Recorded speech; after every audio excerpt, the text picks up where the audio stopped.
তুই আর আমি ঈদের দিন একই জামা পরে ঘুরতে বেরোবো, কি কর? ঈদের দিন তুমি আমার লগে ঘুরলে তো হইতই। হ্যালো, কি ব্যাপার? ফোন ধরো না কে? আমি যে ঝুমকা কিনতে আসছি। কোন কালারটা কিনবো? গোল্ডেনটা না সিলভারটা? Golden colour. তোমার কণ্ঠ এমন লাগে কেন? মামুন, আমি নীলু না, আমি নীলুর মা। ও খালাম্মা, আসসালামু আলাইকুম। রাখি তাহলে না? আম্মা তোমার পায়ে ধরতেছি, আম্মা আবার কিছু কইও না, আম্মা আবার কিছু কইও না, ঠিক আছে না, আম্মা কইও না। ফোন দিছিলাম নীলু রে, হ্যাঁ ধরছে ওর মা। সাবাস। কাগল লেগে ইস্তার সাথে তো সম্মু লিপু বাড়িতে ইফতার দিয়ে দিই।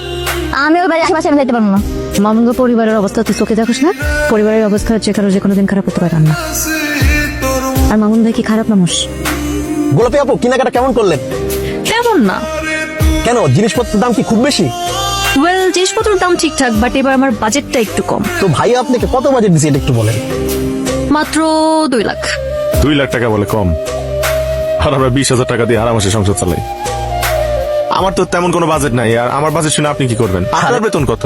আমার বেতন আপনারা কেন বলবো? আমার বেতন আপনি কি করবেন? আপনি জানেন না মেয়ে মানুষের বয়স আর ছেলে মানুষের বেতন জানতে হয় না? ঠিক তেমনি মধ্যবিত্তদের বাজেট কখনো জিজ্ঞেস করতে হয় না ঈদের। আপনি যে আমার জিজ্ঞেস করলেন আমার বাজেট কত, কারণ আমি যদি আমার বাজেট 2,000 টাকা, এটা হলে আপনার খুব ভালো লাগবে, দর্শক খুব খুশি হইব। কিরে, এত দেরি করলি কেন? কই দেরি করছিস? ইফতার দেশ নাই নীলগো বাড়িতে? দিছি, দেখো না খালি বাটি। এদিকে আসো। হ্যাঁ আসি। এই নে তোর ঈদের পোশাক, কি সুন্দর রং, পছন্দ হয়েছে? অনেক পছন্দ হয়েছে আপা।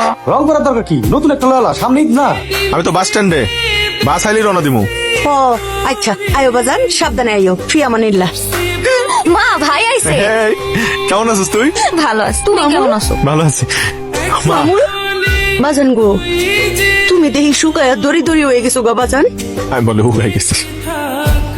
আমার পোলার চেহারা চোখ মুখ দেখলে আমি বুঝি তোমার ওজন কমে গেছে কা। জানালা দেও কিছু কি কম দিতে কইছি না আমি? হাই হাই দৌড়ায় তোমার ভাই দেখা করতে এলাম। এই তুমি 2 দিন যাবত আমার ফোন ধরো না কে? আরে আমার ফোন ধরতে দেয় না। ওরে বাবা, আমার বাধ্যগত কবে তৈলা? বাধ্যগত হয়েছে।